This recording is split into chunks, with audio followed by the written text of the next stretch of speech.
बिस्मिल्लाहिर्रहमानिर्रहीम। अस्सलाम वालेकुम। मैं हूं बिशारत राजा, मेरे साथ मौजूद हैं वसीम मलिक साहब। वसीम मलिक साहब, इस्लामाबाद हाई कोर्ट ने फुल कोर्ट रेफरेंस तलब कर लिया, फुल कोर्ट बुला लिया, फुल कोर्ट इजलास बुला लिया, इंतजामी साइड का इजलास बुला लिया। ये गैर मामूली इजलास है और ये कोई उम्मीद नहीं की जा रही थी कि क्यों इतना जल्दी उसको बुलाया। जैसे छुट्टियां ख़त्म हो गई हैं तो बुलाया जाता है, लेकिन वो सुप्रीम कोर्ट में बुलाया जाता है, लेकिन वहाँ पर भी ये बुलाया गया। ये गैर मामूली इजलास हो रहा है। लेकिन असल खबर ये नहीं कि ये फुल कोर्ट इजलास बुलाया गया। असल खबर ये है कि जो इमरान खान साहब की मेडिकल रिपोर्ट के हवाले से जो चीज़ें सामने आई है, उसमें डॉक्टर्स ने कुछ लिखा है स्पोर्टिव मैनेजमेंट के हवाले से कि, और ये खबर भी इसके साथ डिस्कस हो रही है कि शायद इस मेडिकल रिपोर्ट को लेकर इमरान खान साहब को अडयाला जेल से मुंतकिल किया जा सकता है। यह खबर भी सामने आ रही है क्योंकि इमरान खान जो एस्टेब्लिशमेंट का या हुकूमत का जो मौक़िफ़ था, या जो सोच रही थी, मौक़िफ़ नहीं बल्कि वो सोच रही थी कि इमरान खान साहब जनाब पिछला 2 साल हो गए उन्हें, पिछली गर्मियाँ उन्होंने गुजारी, आपकी बार भी वो गर्मियाँ गुजारेंगे तो वो इमरान खान साहब जो है वो गर्मियाँ बर्दाश्त नहीं कर सकेंगे, तंदूर बना दिया जाएगा और इमरान खान साहब उसमें जल भून जाएंगे और वो मिन्नतें करेंगे, तरले करेंगे, जनाब मुझे थुक्कर दो, मैनू जनाब भेजो।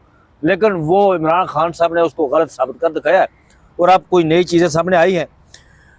ये बात आपके सामने रखी। और फिर आलिया गंडापुर ने वसीम मलिक साहब 2 नई बातें रखी हैं। एक तो उन्होंने कहा जी कि इमरान खान साहब के जो मामलात है वो इस्टेब्लिशमेंट के साथ ख़राब है, वो उन्हें दुरुस्त करे तो बाहर आ सकते हैं, या फिर इस मुल्क के अंदर कानून लागू हो तो वो बाहर आ सकते हैं। और वो 90 दिन की, मैं 90 दिन के अंदर उन्हें रिहा कराऊंगा जी, ये करूंगा वो करूंगा, वो गिद्दड़ बबकिया साबित हुई। सबसे पहले हम फुल कोर्ट पर आते हैं। क्या फुल कोर्ट क्यों बुलाया जस्टिस सरफराज डोगर साहब ने, इंतजामी साइड का फुल कोर्ट?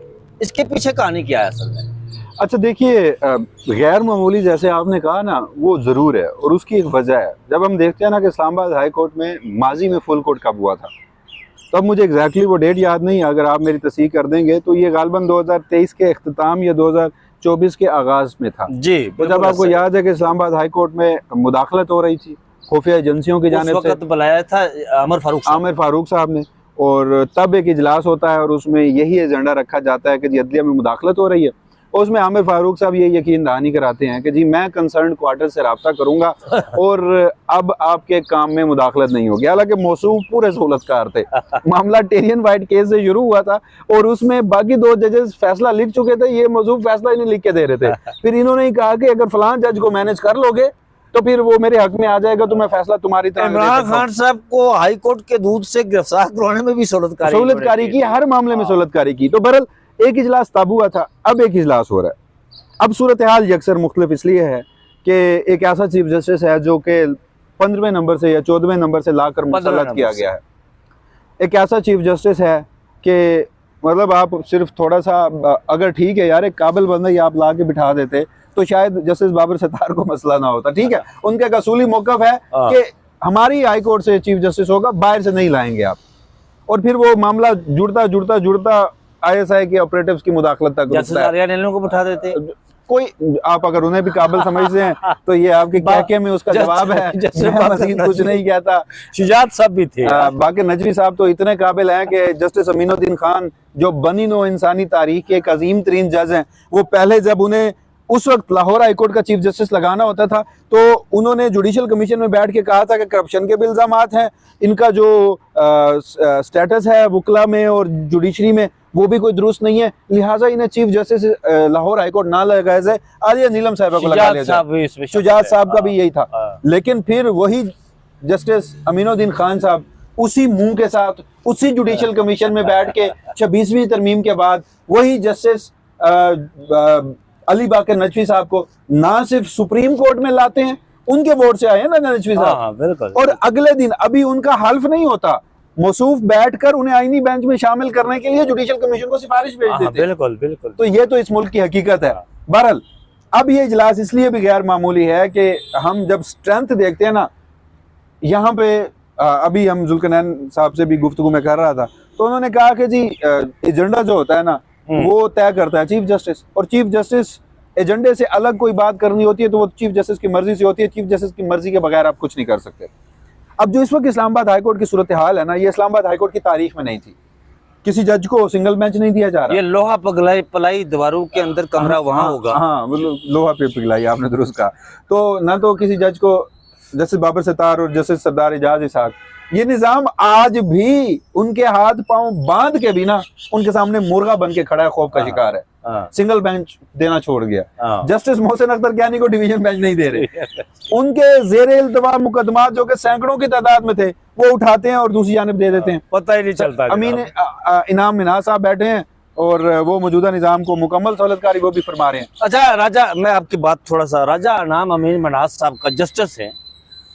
अब देखें, मैं इसको आप बदनीति कहेंगे या क्या कहेंगे, जब प्रैक्टिस एंड प्रोसीजर एक्ट की यहाँ पर लाया गया तो जो सुप्रीम कोर्ट ऑफ पाकिस्तान के स्याह रो चीफ जस्टिस थे, बदनुमा दाग जनाब इज्जत महब काजी फाजिल जस्टिस मंसूर अली शाह की जुबान में अदालती गद्दार, अदालती गद्दार जिन्हें आप कह सकते हैं, ये गद्दार से भी बढ़कर कोई चीज थी यार। छोड़े इस बात को। वो जब कर रहा था तो जस्टिस मुनीब अख्तर वो मास्टर ऑफ रोस्टर पर जब बात कर रहे थे तो उस वक्त ये सारे बाड़े के टट्टू कह रहे थे, इंक्लूडेड ये उस वक्त जनाब वो कुछ वकला भी कह रहे थे कि मास्टर ऑफ रोस्टर, वो कह रहे थे कि वो चीफ जस्टिस होता है, ये कह रहे थे कि नहीं वो जमहूरियत में ऐसा होना चाहिए। और कल ये उधर बैठ कर इस्लामाबाद हाईकोर्ट में जस्टिस राजा इनाम अमीन मिन्हाज साहब कह रहे थे मेरी राय वही है जो कि चीफ अपने जस्टिस मुनीब अख्तर की है, क्योंकि उन्होंने बचाना था उन्हें। लेकिन राजा साहब को शायद ये भूल गए, जस्टिस राजा साहब, हाँ, कि वो प्रैक्टिस एंड प्रोसीजर में ना वो जस्टिस मुनीब अख्तर का मास्टर ऑफ रोस्टर वाला जो फैसला था ना वो अंडू हो चुका है। जी जी, अंडू हो चुका है। वो फैसला अंडू हो चुका है, लेकिन मौसूफ हाई कोर्ट के जज बैठकर आज भी एक ऐसे फैसले को बुनियाद बना रहे हैं कि जो अंडू हो चुका है, जो कि कलअदम हो चुका है। बहरहाल ये एक अलग डिबेट है। देखिए अब कल क्या होगा, सवाल तो सबसे बड़ा यही है ना, एजेंडा अभी तक सामने नहीं आया। हम स्ट्रेंथ की बात कर लेते हैं। 5 जजेस ऐसे हैं जो आज भी अपने असूल पे कायम हैं, justice Babar Sattar, justice Ejaz Ishaq, justice Saman, justice Tariq Jahangiri और जस्टिस मोहसिन अख्तर कियानी। 3 जज हैं जो मुसल्लत किए गए थे, 2 जज जो हैं वो नहीं लाए गए थे, 5 वो हो गए, 5 हो गई ये। एक जज साहब ऐसे हैं जो कभी तो असूल पर खड़े थे लेकिन उसके बाद कुछ हुआ। मैं अगेन बेनिफिट ऑफ डाउट उस मामले में भी देता हूँ, लेकिन चूंकि इस वक्त मैं ये समझता हूँ कि हमारे मुल्क की जो सूरत हाल है ना, इस मुल्क की जुडिशरी अगर इस्टेब्लिशमेंट के ओपनिंग बैट्समैन का किरदार अदा ना करती तो आज मुल्क के ये हालात ना होते। तो हम किसी को स्पेयर आउट नहीं कर सकते। तो जस्टिस अरबाब मोहम्मद ताहिर हालिया कोर्स से गालबन वो भी सरेंडर कर चुके हैं, वो भी फतह हो चुके हैं। जी जी। तो वो जिस पलड़े में भी कल जाएंगे ना तो मामलात वही बनेंगे। लेकिन अगेन खबरें होंगी, हंगामा खेज इजलास होगा, देखते हैं कल क्या होता है।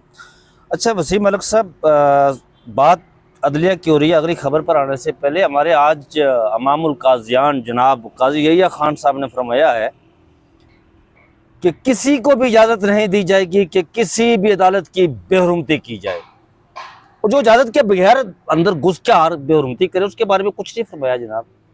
मैं आपको कई मतलब पहले भी कह चुका हूँ कि याहिया अफरीदी साहब जो है ना वो मुतमईन है, वो इस निज़ाम इंसाफ से बहुत मुतमईन है, सेटिस्फाइड है। क्यों? क्योंकि वो एक तरफ पिछले दिनों उनका एक फैसला था ना कि अगर आप किसी फैसले के खिलाफ रिव्यू या नजर सानी दायर करते हैं तो उसका मतलब ये नहीं होता कि आप फैसले पर अमल दरामद ना करें, उसका मतलब ये नहीं होता कि आपको स्टे मिल गया।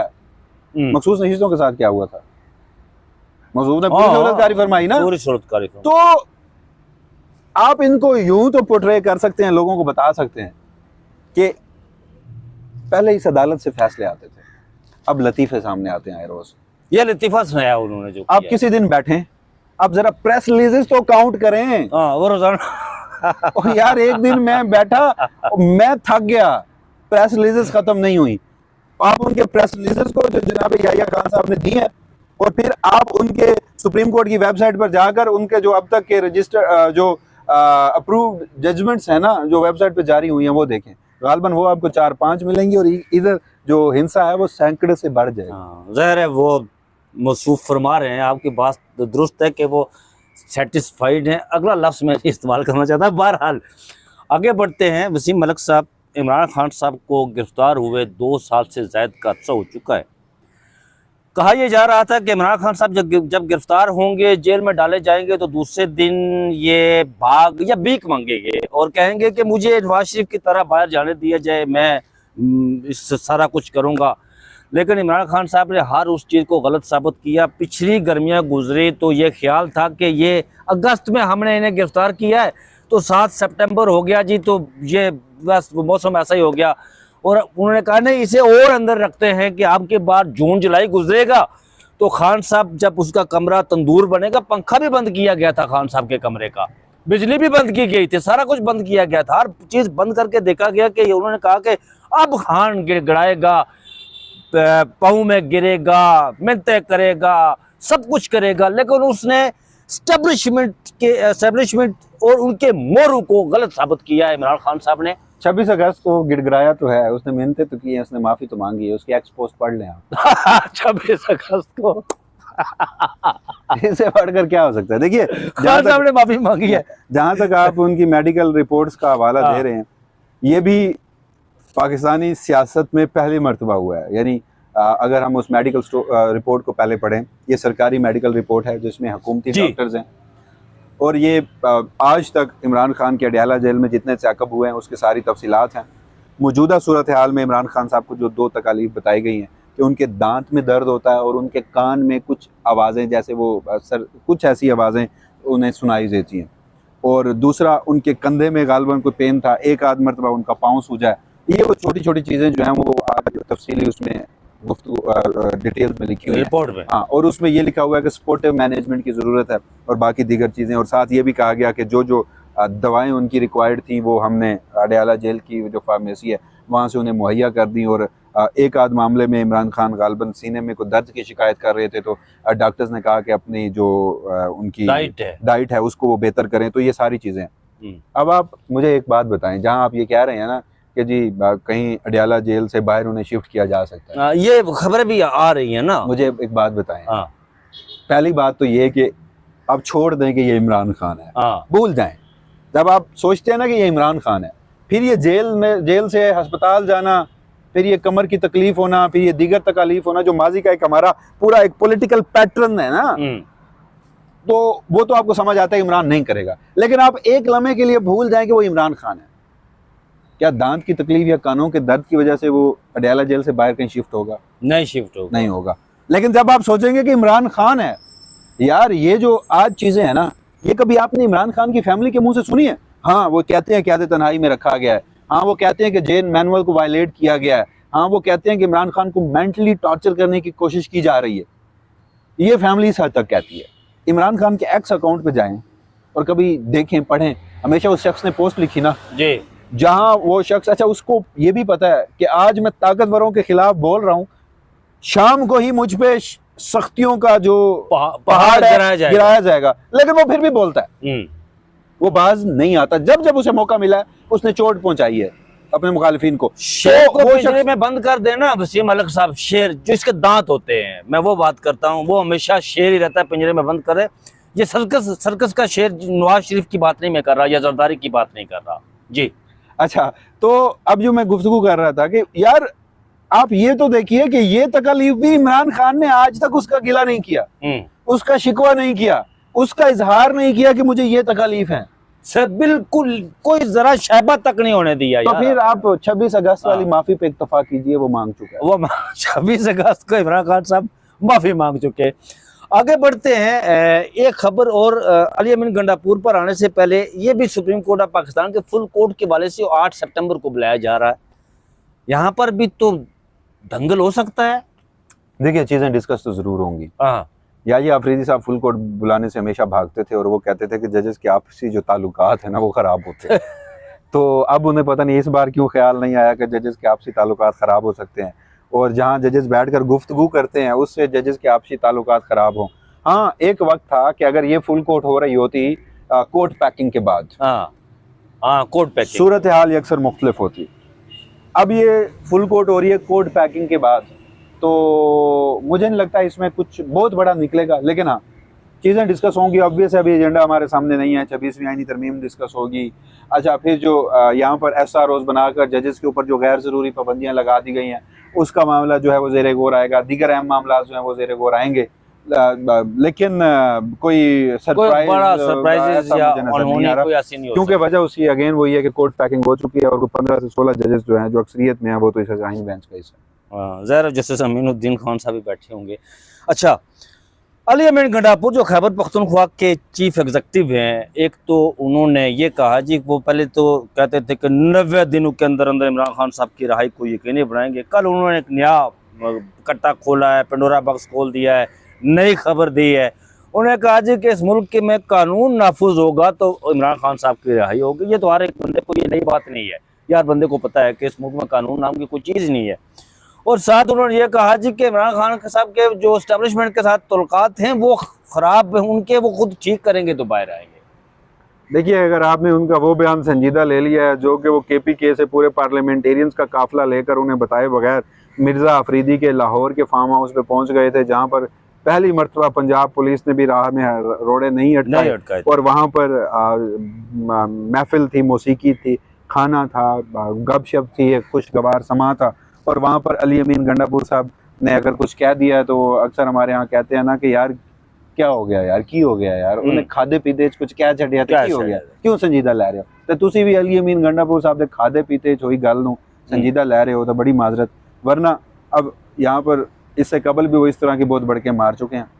एक ऐसा वजीर आला कि जो कि अपने उस लीडर को अडयाला जेल में इस डर से मिलने नहीं जाता कि मुझसे पूछ होगी, वो यहाँ पे नोटंकी करता है। वो बुनियादी एक चीज है सुप्रीम कोर्ट में कि यार वो अथॉरिटी लेटर के बगैर, जो कि एक बुनियादी दस्तावेज है यार उसके साथ पूरी कानून की टीम मौजूद है गंडापुर के साथ। हाँ, यार अच्छा, वो यहाँ पर जमा नहीं करवाता और इस तरह की दरखास्तें देता है। कभी वो सोशल मीडिया को या इमरान खान की आंखों में धूल झोंकने के लिए जस्टिस मंसूर अली शाह की अदालत में आ जाता है जब चीफ जस्टिस याहिया अफरीदी छुट्टी पे होते हैं। जब चीफ जस्टिस याहिया अफरीदी यहाँ पर मौजूद होते हैं तो तब चल कर नहीं आता। तो जो शख्स इमरान खान से मिलने से ही डरता हो, क्योंकि वो अपने सूबे में इस वक्त चाहे वो बाजोड़ ऑपरेशन हो, चाहे वो दीगर मामलात हों, गवर्नेंस के मामलात हों, उससे मुतालिक वो बात करने से डरता हो, तो आप उससे ये तवक्को रखेंगे कि वो इमरान खान की रिहाई यकीनी बनाएगा या उसकी 90 रोज़ वाली गुफ्तगू संजीदा होगी? बिल्कुल ऐसा ही है नाज़रीन। ये तमाम तर जो सूरत हाल हमने आपके सामने रखी है, ये लेटेस्ट अपडेट थी। मज़ीद ख़बरों के साथ मैं और वसीम मलिक साहब दोबारा आपकी खिदमत में हाज़िर होंगे। तब तक मुझे और वसीम मलिक साहब को दीजिए इजाज़त। अपना बहुत सा ख्याल रखिएगा। अल्लाह हाफिज़।